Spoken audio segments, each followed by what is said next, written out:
एक गोपी अपने सिर पर एक डलिया में बहुत सारे फल लेकर के और बेचवे के काजे जा रही है और रास्ता भर कहती जा रही है, अरे कोई आम ले लो, कोई सेब ले लो, कोई अमरूद ले, और पूरे ब्रजमंडल में चिल्लाती वही जा रही है, आम ले लो, सेब ले लो, अमरूद ले लो, संतरा ले लो।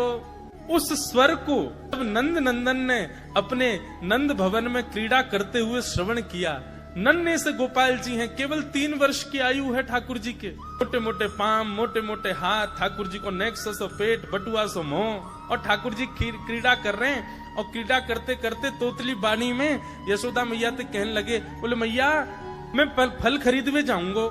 मैया बोली लाला ऐसे ना मिलो करें, फल बेचवे वाले को कछु देनो पड़े, तेरे पास तो कछु है ना है, तू कमावे धमावे तो है ना है, इतना बड़ो है गो, अब वो घर में बैठो रे, 3 वर्ष के हैं ठाकुर जी बस। ठाकुर जी बोले मैया जे नंद भवन कौन को है? बोले तेरो है। लाख गैया कौन की है? बोले जेऊ तेरी है। और ये नंद बाबा कौन को है? बोले येऊ तेरो। और मैया तू कौन की है? बोले मैं भी तेरी हूँ। मैं इतनी सबरी संपत्ति को मालिक हूँ, तू यूं कैसे कह रही है? मैं कछु कमाऊं धमाऊं ना, ये सबरो मेरो ही है मैया। और मैया देख आज मैं तेरे सामने फल खरीद के लाऊंगा। बोली जा, मैं भी तो देखूं कैसे जाएगा। सो ठाकुर जी फल खरीदने के लिए जा रहे हैं नन्हे से ठाकुर जी। और कहाँ लेके जा रहे हैं? बोले जल्दी से जहां पर सारे सामग्रियां रखी जाती है, ऐसे सामग्री गृह में गए और वहां से 2 मुट्ठी गेहूं अपने हाथ में भर के, और नन्हे से 3 वर्ष के ठाकुर जी इतने इतने से हाथ ऐसे अंजलि में गेहूं भर के, और ठाकुर जी अपनी मटकीली सी चाल बाकी अदा से उछलते कूदते भय और फल बेचने वाली के पास फल लेवे जा रहे हैं। यशोदा मैया एक झांक करके एक तरफ से ठाकुर जी की इस लीला को देख रही है। अब कूदते भय ठाकुर जी जा रहे हैं। जितने गेहूं लिए, कितने गेहूं आए होंगे ठाकुर जी के हाथ में? ज्यादा से ज्यादा आए होंगे 25-30। और वो यूं उछलते उछलते गए, सब गिर गए।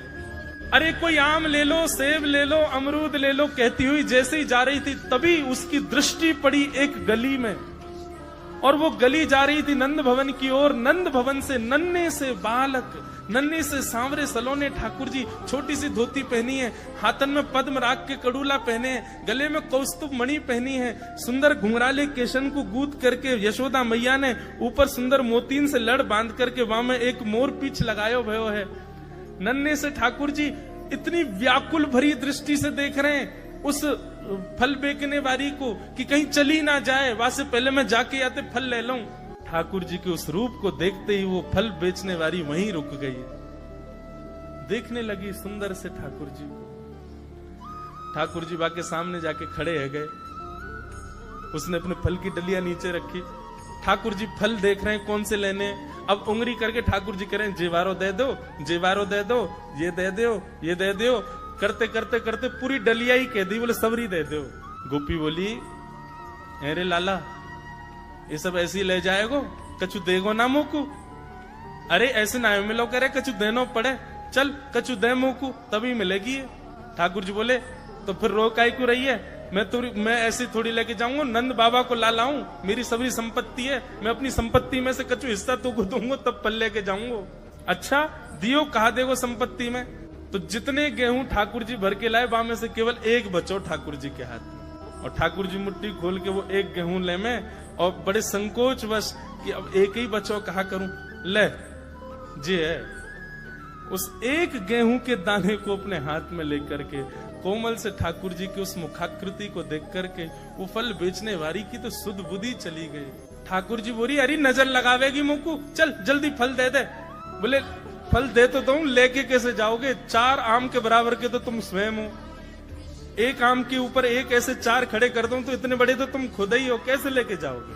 ठाकुर जी बोले बड़ी चिंता। तभी गोपी ने की अच्छा आओ मैं दूं।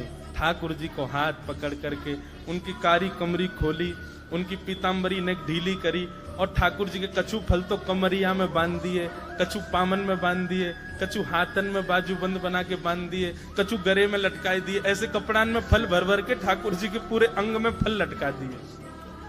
अब ठाकुर जी को पेट तो है गयो ऐसो, यहाँ ते कमर निकल रही है, पीछे ते निकल रहा है, पीछे बस्ता की तरह वहां में कपड़ा में फल बंधे भये हैं, हाथन में बाजू बंद में भी केला आदि आदि सब बंधे भये हैं। और ऐसे ठाकुर जी मटकते भये, उछलते भये, और बड़ो श्रम है रोए, उठा नहीं पा रहे पाम को, इतना भारी है गयो पाम। और जैसे तैसे खिसक खिसक करके नंद भवन की ओर जा रहे हैं। इस रूप को जब उस फल बेचने वाली ने देखा, उसने अपनी फल की डलिया उठाई और फल की डलिया उठा करके जब सिर पर रखी तो आगे चलते हुए नेत्र बंद हो गए। अब तो बस यही कहती जा रही है, गोपाल ले लो, कृष्ण ले लो, माधव ले लो, मधुसूदन ले लो, गोविंद ले लो, नंद जी को लाला ले लो।